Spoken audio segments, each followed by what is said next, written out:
Love, Death, and Robots. What is it, and is it worth the watch?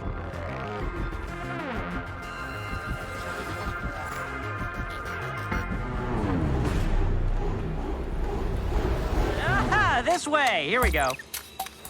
I'ma get you some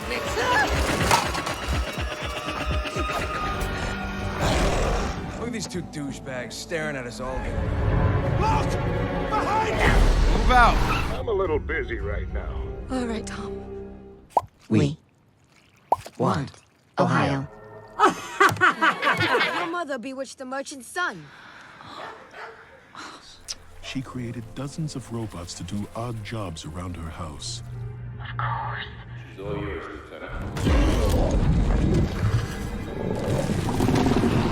6 alternate timelines are included on this welcome demo. We hope you enjoy. Simply put, LDR is a short adult cartoon series. It's an animated sci-fi anthology that feels like Amazon just really wanted an excuse to show off what a modern, inspired animation team can really do. Every episode is done in a different, unique, mesmerizing animation style that often hooks you in before you ever hear a character speak. They are creating unique, often thought-provoking stories that people can wonder about. As I recently discussed, I'm writing a book, releasing soon, and one thing that I learned during this process is how people enjoy things that they can create for themselves. People enjoy descriptors that immerse them, but they also enjoy using the things that you create in your story as building blocks for their own imagination. That's what this show does. It creates short stories that exist in our reality just long enough to provide building blocks so that we can imagine the world or a reality that these things could exist. During my time watching the show, a few episodes instantly came off as timeless, award-winning drama pieces that made me yearn for more. And others were so lighthearted and witty that I just chuckled at the possibility that these circumstances could ever exist. It's a great mix. Jumping from one world to the next in such a short time did feel a little off at times, just because some episodes were so well done, so unique in story building and animation that you never wanted to leave them. That's honestly my biggest complaint, is that they created these amazing stories that were just far too short. I couldn't just binge 1,000 episodes and call it a day.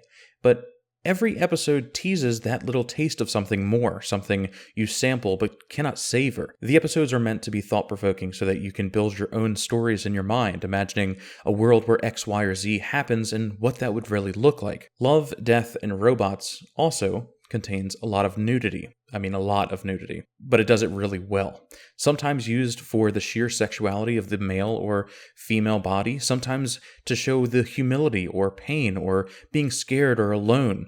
The best way I can describe how they do it really well is by looking at Orange is the New Black. The first season of Orange is the New Black offered a lot of female nudity. It was used to show the main character as vulnerable. It showed them as scared or fragile, equal to others that she previously thought otherwise.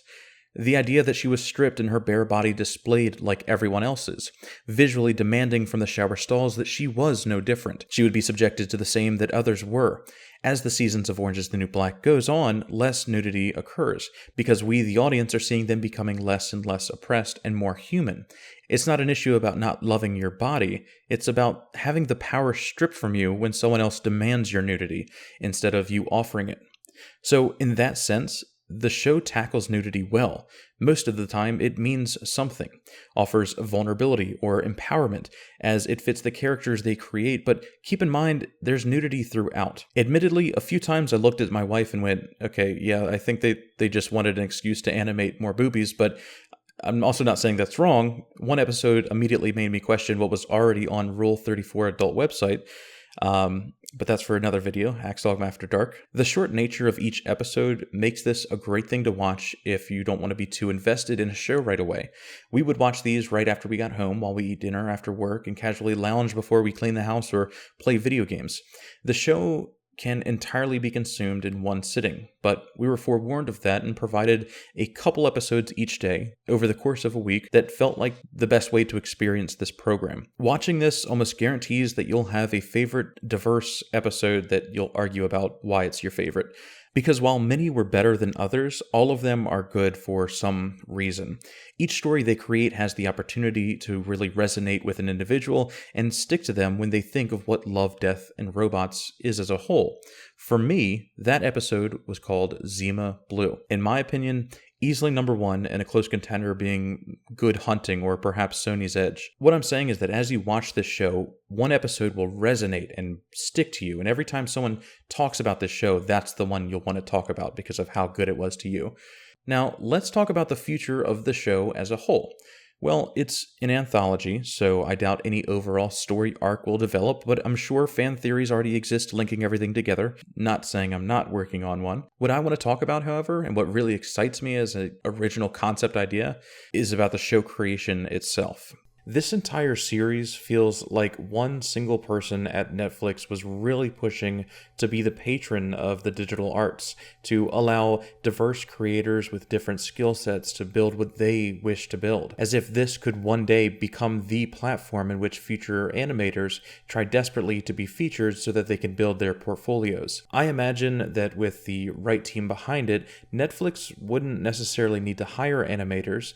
They could open the platform to feature the best submissions around the world, like something that in time would be similar to an indie movie being featured in a film festival. Imagine teams of people supporting these independent animation crews that they believe in, with the hope that Netflix buys this episode and streams it on their platform, making the show into a mark of honor for this community, declaring that this person is a legitimized creator.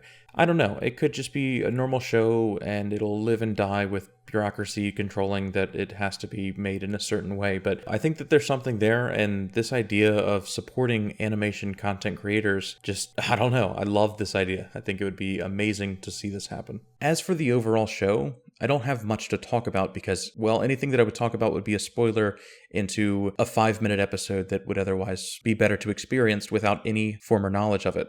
So, is this show worth the watch? Well, if you like animations that feel like masters of an art form coming together to create unique and captivating experiences, if you like short, dramatic, or comical storytelling that allows you to immerse yourself in any universe for a few short minutes, if you do like those things, then this show is definitely worth the watch, and I encourage you to do so immediately.